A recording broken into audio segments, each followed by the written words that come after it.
آپ ساتھ ساتھ کافی ضرور لیجیے. میں تھوڑا سا سوال اسی لیے طویل کر دیتا ہوں کہ زندگی میں اتنی شخصیات سے ملنے کا موقع ملا الحمدللہ, بڑے بڑے ہمارے سٹار سے ملنے کا موقع ملا, ان کے بارے میں کچھ کوئی واقعہ سنائیے, یا کسی شخصیت نے آپ کو بہت متاثر کیا ہو جن کے بارے میں لوگ جانتے ہوں لیکن کچھ ایسا پہلو, کوئی ایسا واقعہ جو دیکھنے والوں کے لیے, سننے والوں کے لیے بھی. مجھے 2 شخصیات نے بہت متاثر کیا. ایک تھے دلیپ کمار صاحب, جن سے میں ملنے ان کے گھر مجھے جانا تھا, لیکن آپ یہ دیکھیے ان کی عظمت اور بڑائی کہ وہ میرے ہوٹل آ گئے ملنے کے لیے, اور ان کے ساتھ مل کے بڑی خوشی ہوئی.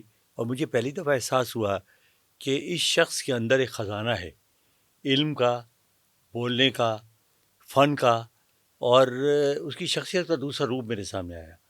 دوسری شخصیت ویوین رچرڈس, جس سے میری بہت دوستی ہو گئی, اور وہ واحد کرکٹر تھا جس سے میں بہت مذاق اور ہنسی مذاق اور گپیں ہوا کرتی تھی. تو اس کی بھی شخصیت کا جو ایک پرتو تھا وہ بڑا عجیب تھا. ایک تو یہ ہے کہ اس کا انداز تھرو آؤٹ, اس کے بارے میں یہ کہا کرتے تھے کہ جی کنگ رچرڈ کہتے ہیں, آپ کو یاد ہوگا. جی. تو میں نے لوگوں کو بتایا کہ بھائی اس شخص کی شاید جب وہ پیدا ہوا تھا اسی وقت اس کا انداز شاہانہ تھا, اسی لیے اس کا نام رکھا گیا IVA رچرڈس, آئزک ویوین الیگزینڈر رچرڈس, یعنی 4 بادشاہوں کے نام. اس کا چلنے کا انداز, اس کا کھیلنے کا انداز, میں اس کے گھر گیا تو اس کے بیٹھنے کا انداز, جس طریقے سے وہ اپنے ملازمین کو آرڈر دیتا تھا کہ بھائی کافی لاؤ, چائے لاؤ, مطلب وہ پورا کنگ لگتا تھا. اور کھلاڑی بھی آپ کو پتہ ہی ہے, دنیا کا بہترین کھلاڑی. آپ سوچئے کہ شاید کچھ 40 دہائیاں پہلے, 4 دہائیاں پہلے, 40 سال پہلے, بالکل جو کرکٹ ویوین رچرڈس کی تھی آج وہ کھیلی جا رہی ہے, اس نے وہ متعارف 40 سال پہلے کروا دی. اور جس طرح وہ ہٹنگ کرتے تھے, آج تک ماڈرن کرکٹ کی بڑی مثال دی جاتی ہے. سٹرائک ریٹ ان کا دیکھیں, ان کی ایوریج دیکھیں, اور اب 40 سال تقریباً ہو گئے ہیں, تو آج بھی ان کو یاد کرتے ہیں, اور وہ ایک ماڈرن کرکٹ کے حوالے سے وہ ایک لیجنڈ آج بھی ہیں.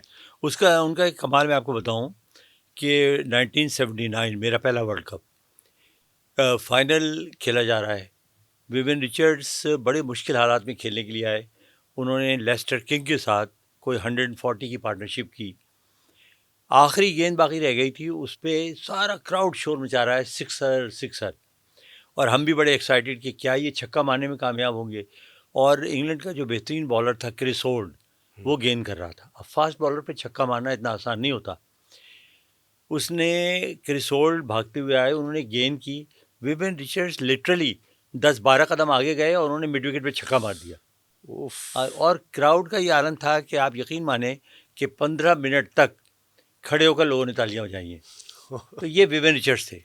ہیلمٹ کے بغیر کھیلنا, ویری کریجیس, اور ٹیکنیکلی ویری اسٹرانگ, اور مطلب کمال کا کرکٹر تھا اور کمال کا آدمی تھا.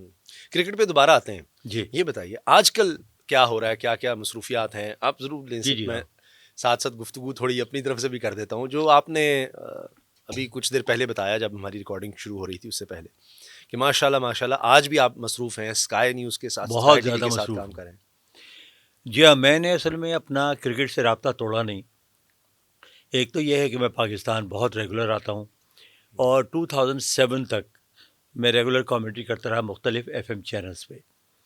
اس کے بعد میں اسکائی ٹیلی ویژن پہ رپورٹنگ وغیرہ ابھی بھی کرتا ہوں, اور پہلے بھی کرتا تھا.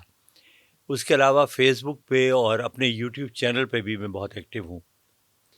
تو اس کے بعد میری 2 کتابیں آ رہی ہیں, جن میں سے ایک کرکٹ پر ہے, اور وہ بڑی انٹرسٹنگ بک ہوگی, کیونکہ جو میرا اسٹائل تھا منظر کشی کرنا, معلومات فراہم کرنا, وہ کتاب میں بھی آپ کو ملے گا. وہ ایک طریقے سے کرکٹنگ جو ہے ٹریولاگ ہے. تو ظاہر اس میں بھی میری مصروفیت ہے, مطلب ماشاء اللہ میری مصروفیت وہی ہے جو 40 سال پہلے تھی. زبردست.